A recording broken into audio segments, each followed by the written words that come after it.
too taboo.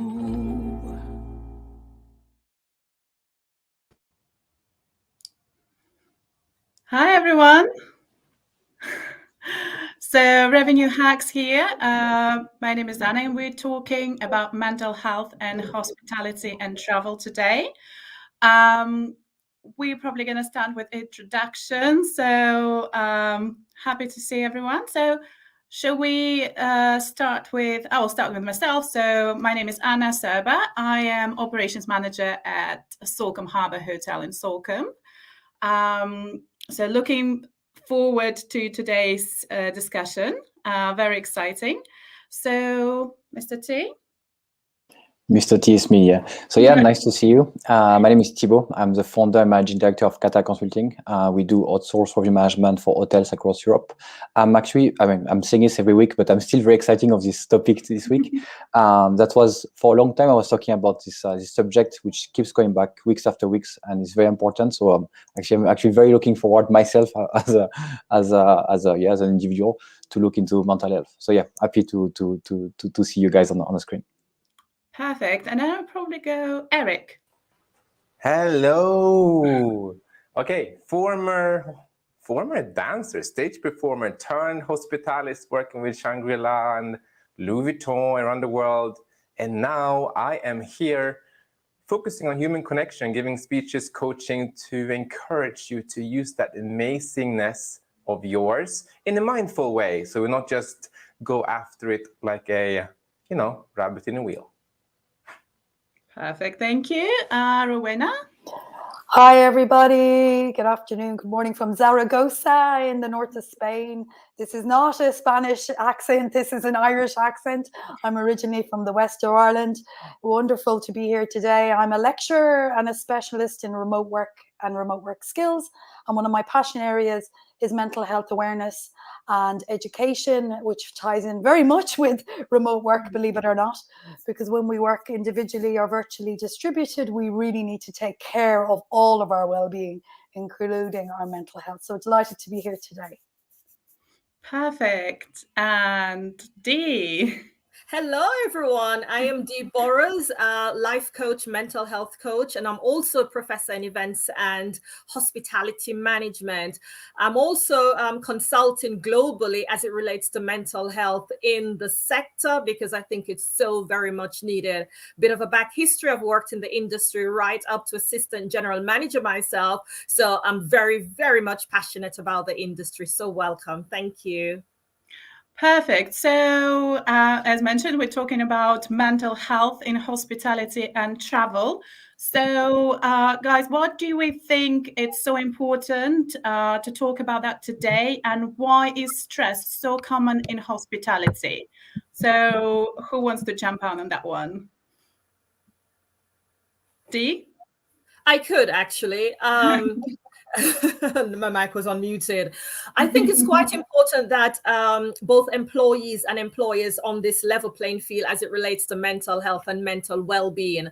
For an organization, I mean, the industry is very much fast-paced. So for an organization to get the best out of their talent, they will have to invest in their talent, don't they? So it means that the employers take care of their employee as it relates to well-being, as it relates to their productivity. And likewise for the employees, they need to take care of themselves. Does it look like self-care? Does it look like getting enough sleep? Does it look like having somebody in their network that they can speak to confidentiality, in terms of confidentiality about what they're going through as an individual? And also for employers,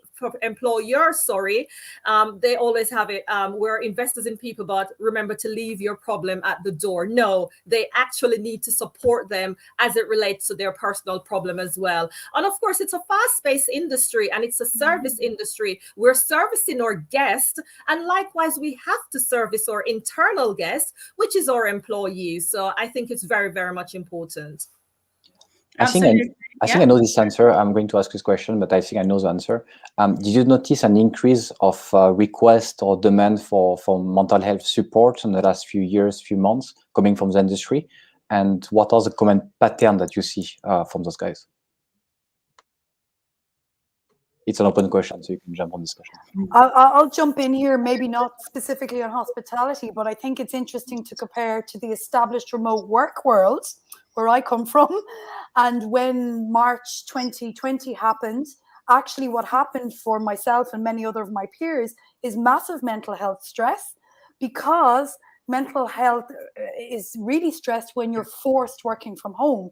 So 4 members of the hospitality and travel industry who would have been forced home, furloughed, problems with actual delivery of their services, there was a massive pressure and stress, along with the context of the overall pandemic stress that we're living through. So I think it's really important to start with that open conversation and empathy. No one from any of us, I'm sure, will have gotten away unscathed in the last 18 months.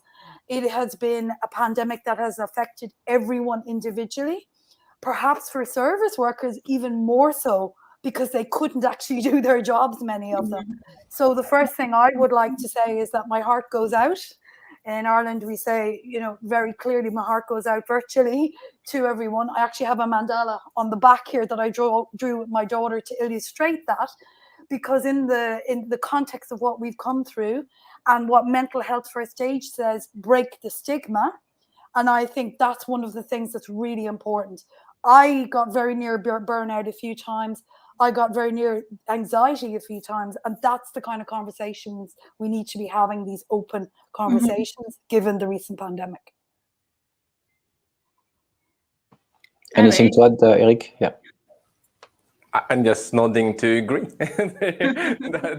It's just nodding to agree. And as you said, Thibaut, is there an increase? Yes, there's an increase. And it's increased all over industries, sectors, genders, borders, you just name it. It's an increase everywhere.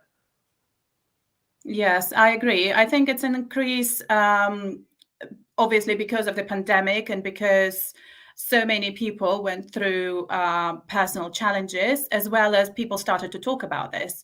Therefore, we are talking about mental health now more open than ever previously. So in my experience in hospitality from, 15 years ago or 16 years ago, you just start on a job and you get on and you're very focused on your result. So no one was really focusing on your mental health. You had to do what you had to do and deal with your worries when you finish your shift. So now it's moving and it's very positive.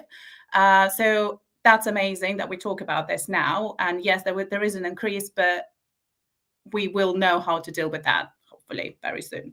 So in terms of approach, so what do we do to be more proactive with dealing with stress situations, with mental health situations, when we employ somebody? So what do we have to do in terms of induction process? Is there something that everyone have to think about?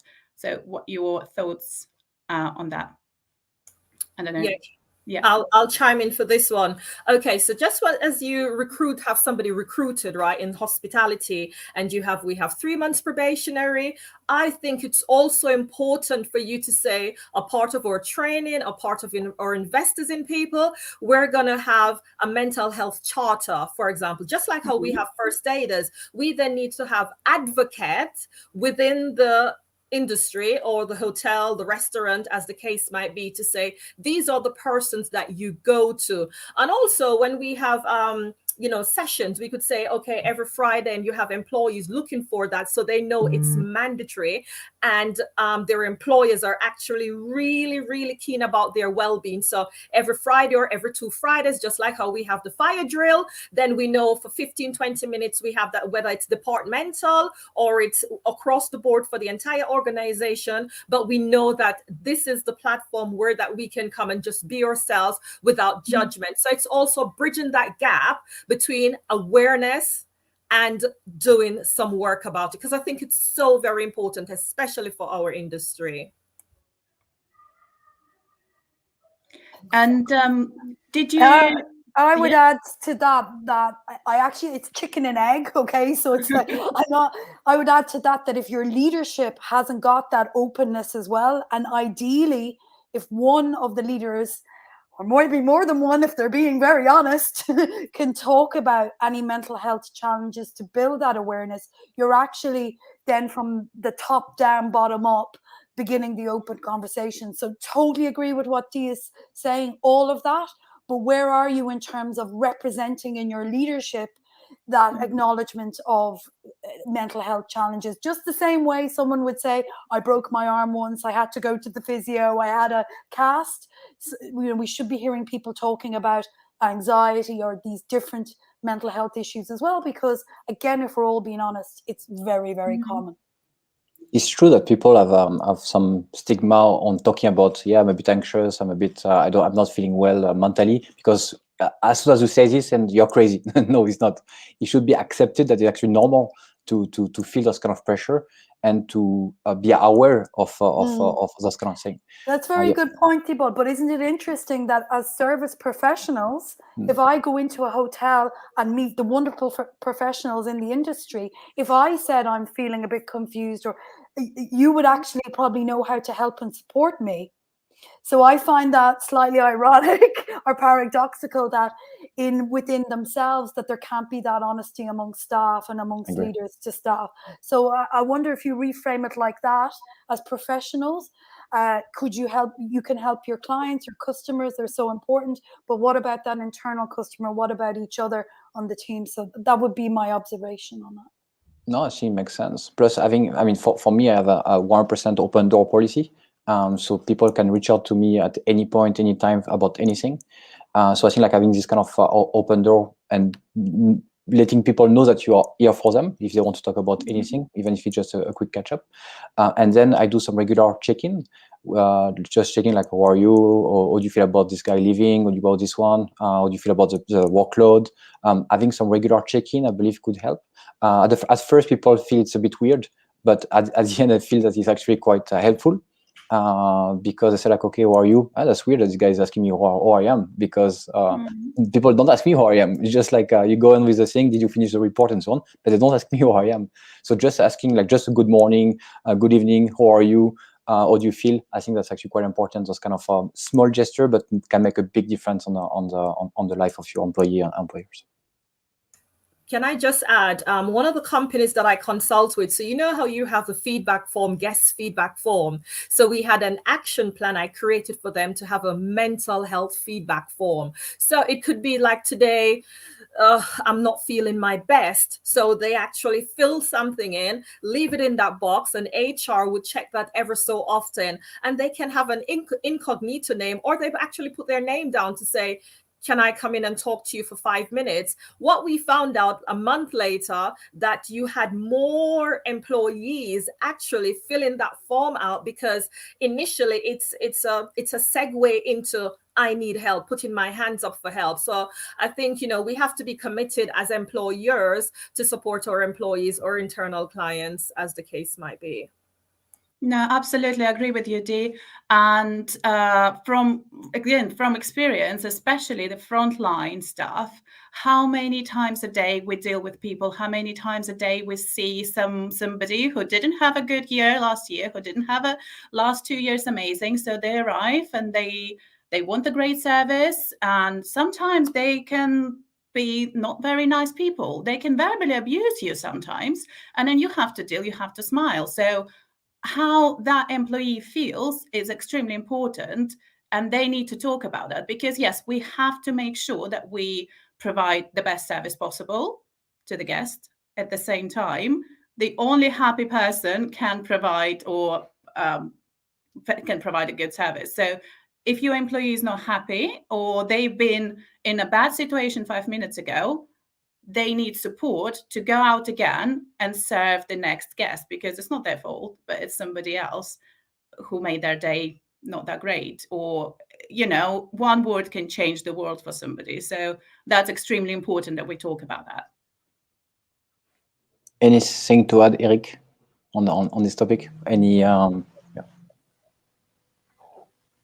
I took your. There's a lot that can be added, of course, but I just want to be specific to the topic in the question as well. One thing that I'm thinking about when I'm over here is, and I also read in the chat, mental health, something I would like to see and encouraging people to do is start define what is mental health for you. Because I'm seeing mental health, woof, and everybody start talking about it, they put it in the agendas, like we're gonna have a mental health day. And then we having a talk, maybe similar as we do right now. But mental health, what comes back to you in regards to that? Is it stress? Is it how you're feeling? What are you doing with your free time? Do I have time for myself? Do I even know where I wanna go with my life right now? Or am I just in a hamster wheel? All these little things comes in that same scope. So when we're talking about it, yes, but what does that really mean to you? Make it a little bit more closer to heart, if I could say so, rather than talking about it from the topic perspective. That would be my add-in to this. That makes total sense, and it gives me a perfect segue into, if you look at the industry standards for training for mental health first aid, there's a few other ones similar. They go through that, Eric. They do a part of the training where individuals look at what their interpretation of mental health, maybe their own personal profile. I mean, it's facilitated professionally, and then they go on to be trained, I believe Dee is like myself, in being mental health first aiders, which is a lot about signposting and recognizing someone in distress. You're not a counselor, you're not a professional therapist, but it's that you know what to do and you understand some of the signs of more serious mental illness. And also they really talk about the difference between mental health and mental illness, which even I, who've been interested for years in the topic, when I did the training 2 years ago, it really was so insightful. So there is really good awareness out there. But what I think, like, we can talk about all the training in the world, but if you don't feel safe to have that conversation with someone in the culture, in your team, then it's just training and the certificate goes on a wall and it's not used. So, you know, it's one thing to do the training, but it's another thing, from Anna's example, for that poor front of house person that's maybe been slammed, for them to go back office and actually say, I'm really overwhelmed today. I actually need 5 minutes on my own. And for someone on the team to say, I totally get you. I support you on that. Off you go and go for a walk or whatever, without judgment, without etc. So, you know, it's kind of, I think the action is starting to happen, but we need to be very aware that we're actually trying to catch up in the global world of mental health action, whatever about awareness. There's still a lot to be learned. So that would be also my piece on that. But also, I'm going to piggyback on what Marina said. It has to do as well a lot with the culture of the organization. So if the culture is, then we foster well-being, we foster whatever is going on with our employees, because we take whatever they're going through, you know, a bull by the horn, if you will, and ensure that they thrive, ensure that they relieve their stresses. Then obviously what environment you're going to have, it's going to be more productive, the staff are going to perform, and you're going to achieve ROI. So we have to go back to basic in taking care of our staff. And of course, like what we have 15 minutes coffee break, a 5 minutes ciggy break here and there. Then you incorporate, if you need a 5 minutes out to boost your energy or to boost your mental well-being, by all means, go ahead and do it. I'm going to bounce back on one of the comments from Victoria. Maybe we can put it on the screen. But she mentioned about how we can share our own challenges as a leader, as a manager, that can inspire and motivate people to do it as well on the team. I think it's very, very important to be able to recognize and to show some. It's not a weakness. Again, I wouldn't show it as a weakness. It's more like I don't know how to say it exactly, but to show that you're also human, and we all are human, and we have those kind of we all have those kind of pressures from time to time. And I think that's very important. Me myself, I have an agenda like this, and sometimes I have so many things to do that I'm not able to do anything. You know, you just froze and you're like, too much stuff to do. I'm out. I'm going to watch Netflix. I recognize it. That's true. And just to be aware of this kind of thing and to share with the team, saying like, okay, I did this. I went for a run because it cleared my mind, and you went back, and then I was able to clear my to-do list. But those kind of small things, which can be seen as funny or like a small thing, I think it can give the courage to the team to share a bit more about those pressures, those workloads, those kind of mental health. So don't be afraid to share with your team those kind of things, I guess. I think the jargon is vulnerability or authentic leadership. Yes. Authentic leadership. Yes. But you know, sometimes as leaders, people aren't comfortable with that. So there could be some leaders listening today, and it's maybe making, you know, there might be people, I get what you're saying, but I have a position that may, you know, if I said, oh, I was stressed out. So I think you also need to check in with yourself and find a way of maybe expressing that. And maybe you start with a peer or someone you trust or a friend before you verbalize it out to the team. But what's interesting in the remote world that the hospitality sector might want to learn from is they use a traffic light signal code in a lot of the remote teams. I use it with mine. We have, you know, green, orange, and red for bad days, or a scale out of 1 to 5. And it's, you know, it's okay to be 1 out of 5 if you're having a bad day. You don't always have to be 4 or 5 out of 5. Again, though, culture-wise, as Dee said, you have to be setting that up. That, again, you know, maybe you've role-played it out at a town hall, you've discussed it, it's been introduced into the culture, that it's okay not to be okay. It's okay to be having a crap day. And I mean, if I knew the magic formula for that, I wouldn't be here.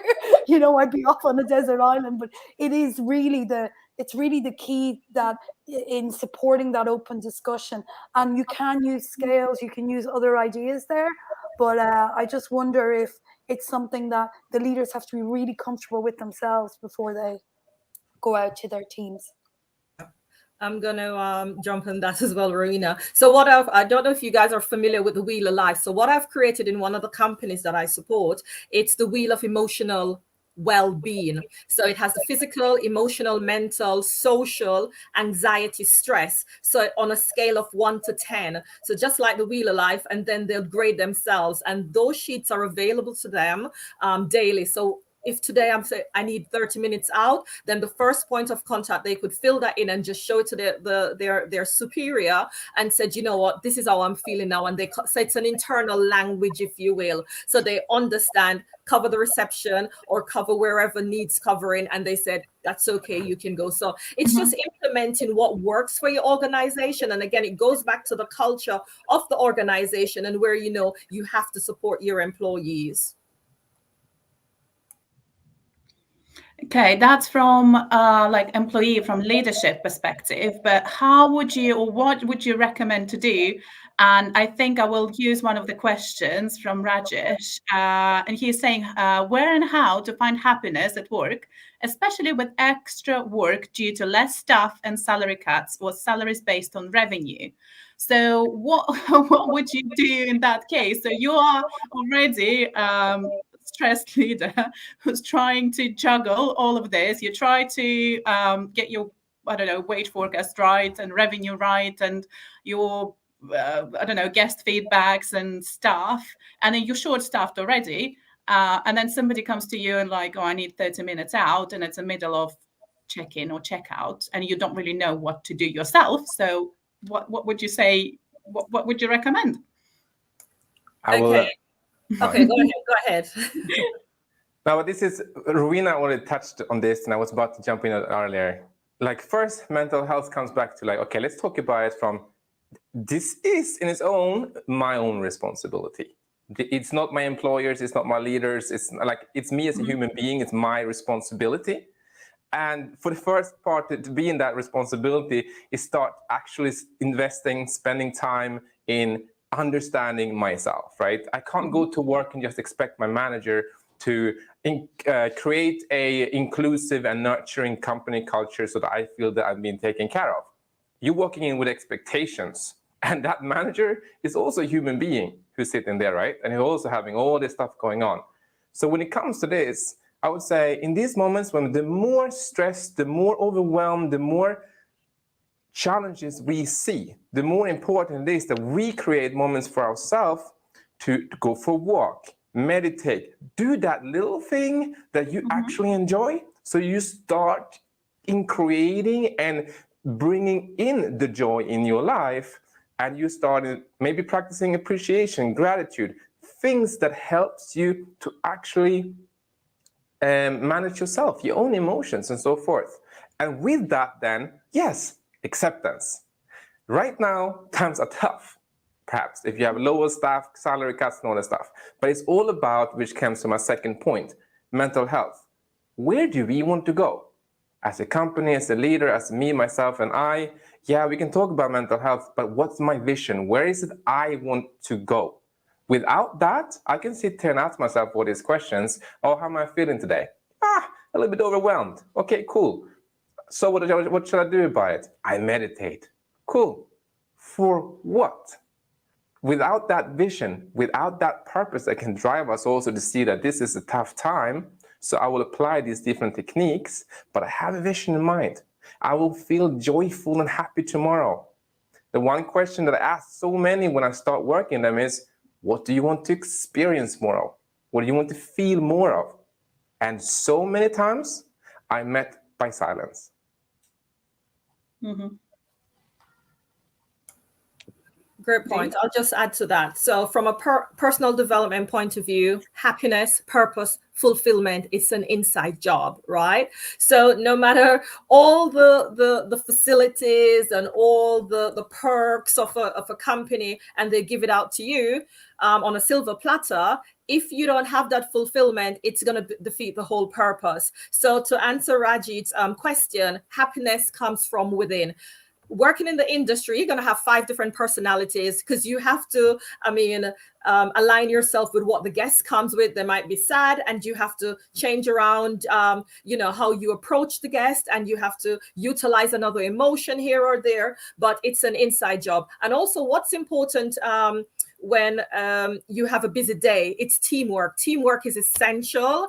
So you have to get along with your colleagues. It's so very important. So that as well, if the struggles of the day, the challenges of the day, who are you going to rely on? The colleague that's next to you. Do you know what, John, Mary, whatever, I'm not feeling my best. Do you mind if I have a 5-minute out? Team spirit. If you don't get along with them and you're going to take 5 minutes out, 5 minutes there, what do you think is going to happen? It's going to obviously depletes the morale of the team. So it's important that there is team spirit throughout your department. I agree, and it all starts within, as you mentioned, and for me, in my humble opinion, I believe it starts with having this awareness of recognizing those kind of behavior for yourself. I've read a book like a few months ago from Anthony de Mello, Awareness. I don't know if you are aware of this book. I highly recommend this book because it brings the attention to yourself. If you recognize that you are feeling a bit stressed and so on, the first step of already recognizing it, you already are way ahead of anyone else. Because a lot of people actually get stressed, but they don't even realize that they're stressed, and they keep moving the kind of things like, oh, what's going on? There's something wrong, but I don't know exactly. If you start to recognize how you feel about it, just step back or say, I'm not feeling 1%. That's the first step in recognizing and walking towards this kind of direction. I think it starts like this. Thibault, you gave a really good example when you were honest about sharing that to-do list was really long and you were overwhelmed, but you went for the run. I went for Netflix. Yeah. Well, you went for Netflix. Doesn't matter what you got out. But the point is that if you at the start, you might need to realize that you're stressed and that sometimes you need accountability for that. That's why there's brilliant coaches and therapists and friends that you can turn to. On remote teams, they often do a scenario in role playing where they discuss these kind of safe language. If, say, a manager wants to say to a staff member, are you stressed? How can I support you? And they role play that out.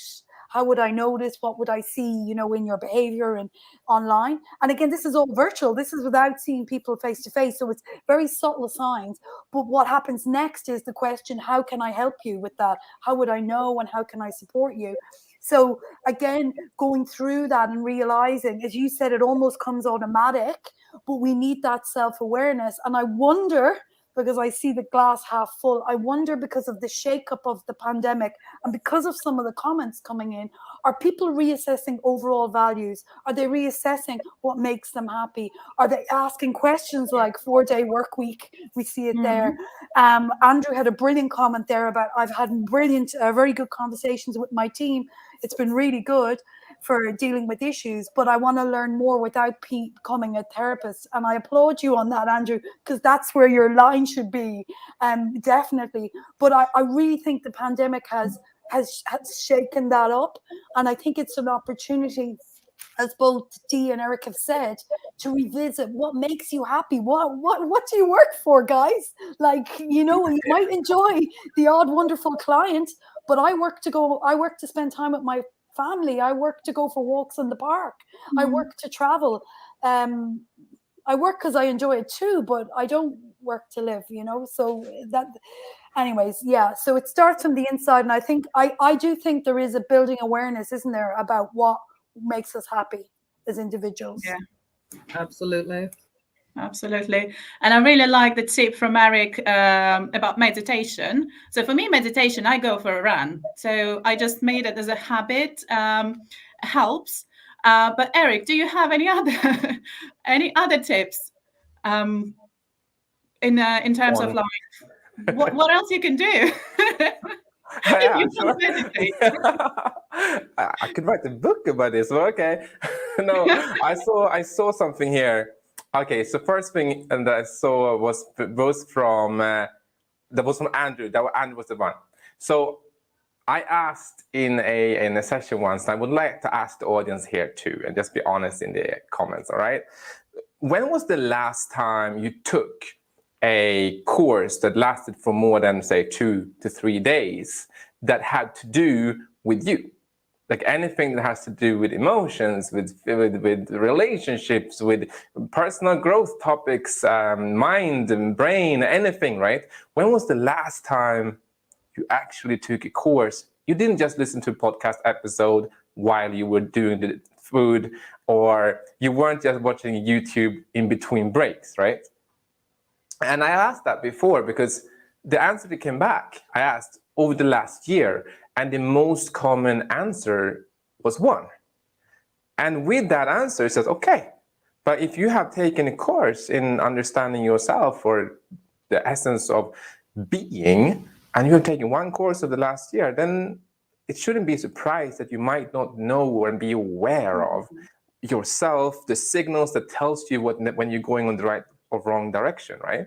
So Anna, the first thing I would say to people is to start investing more time in actually understanding and learning, and as Andrew said, exploring the topics of being without having to see it as I'm reading a self-help book because I have issues. No, I'm reading a self-help book like Will, the book who's out right now, right? Out of pure curiosity and amusement to enjoy discovering what I can do more of. That's one tip. And just to give you another second tip that I saw here, this thing of let's accept that happiness, and if the happiness is put to, as you said here, Rajesh said it, and he said, due to less staff, salary cuts, or salary based on revenue. Well, perhaps we shouldn't put the happiness, the well-being on those type of means, the result of the salary. Let's remove the happiness from there and put it on something else that actually you are in charge of, right? Like I'm a healthy human being right now. I'm in a healthy relationship with someone I love. I have a house over my roof and it's freaking cold outside right now. But you know what? Here I have my team. I got a full-time job and I'm going to use that to my best advantage right now to figure out where I want to go, because I understand that in my job, things are looking a little shady. That's super valuable, Eric. And I think you touch on it, the stoicism, I believe, only focusing on what we can control. All the rest, we shouldn't even spend 2 minutes worrying about it because we cannot do anything about it. So I think that's very powerful. Thank you, Eric. Anyone else wants to jump in? I was just going to add, because I actually run a team of mentors. I have a team of mentors that work mainly with remote workers doing mentoring and coaching, but we take a slightly different view. We look very much at the in the moment triggers and those micro moments, I think they've been called, where, you know, if you are feeling that stress, what can you do in the moment? It's a behavioral method, but again, with that accountability of working with someone. But what's interesting for me is we forget the senses. And like, I love essential oils. I love the visuals that remind me of my daughter. They cheer me up. I love stretching. You know, I have a stretch band over here in my space.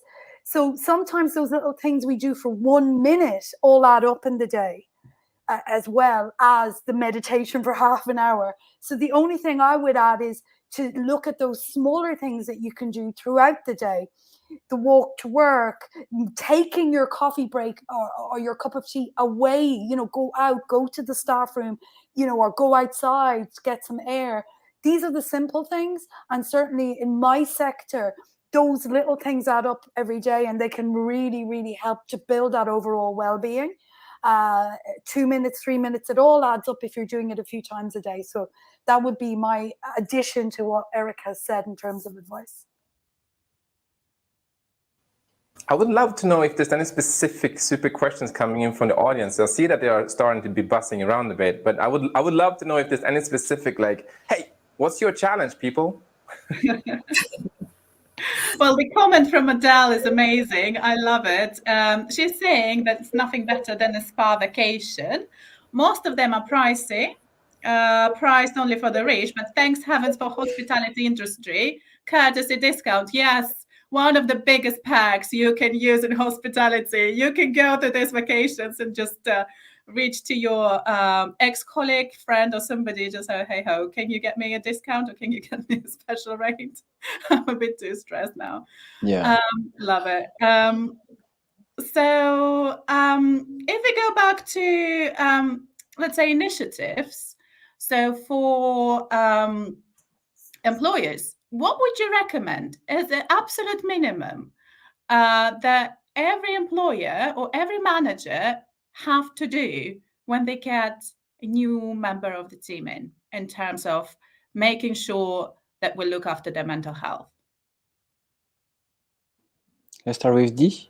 Anything? I was just going to add that a very intentional onboarding is necessary. So just like you bring your passport in, you check that you have the legal right to work, so you have the legal right to support an employee mental well-being.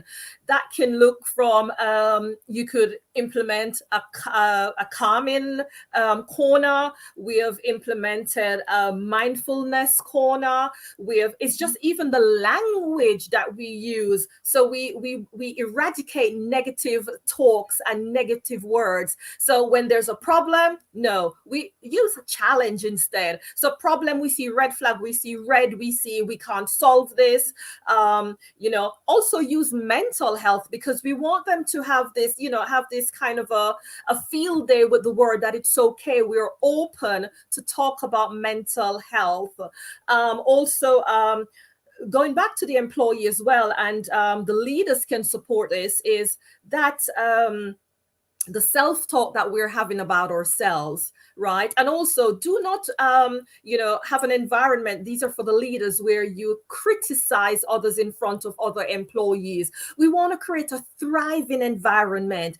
Once the environment is thriving, what do you think is going to happen? Your employees want to come to work every day. They will report to work an hour late before their actual shift starts. So we want that thriving environment. So I think it's, from the onboarding perspective, and then that triggers into, okay, then or for a better choice of word, instead of trigger, no, because we don't want the trigger here. So from the onboarding, then that also could align with, their appraisal.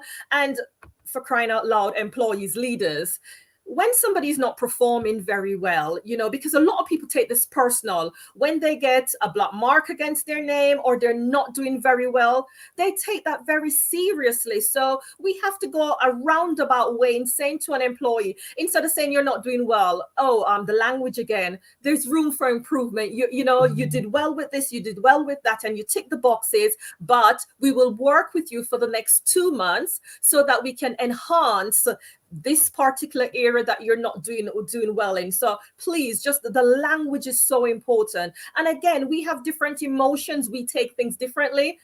The threshold of back pain, I might scream because I have a back pain while somebody else will not. So the point is, we view words differently, we deem language differently, but overall having a good, an environment, a nice language, if you will, then obviously that will support your employees. I think we have great question popping up in the comment section. Yeah. There is one from I don't know to pronounce it. I apologize. Eva.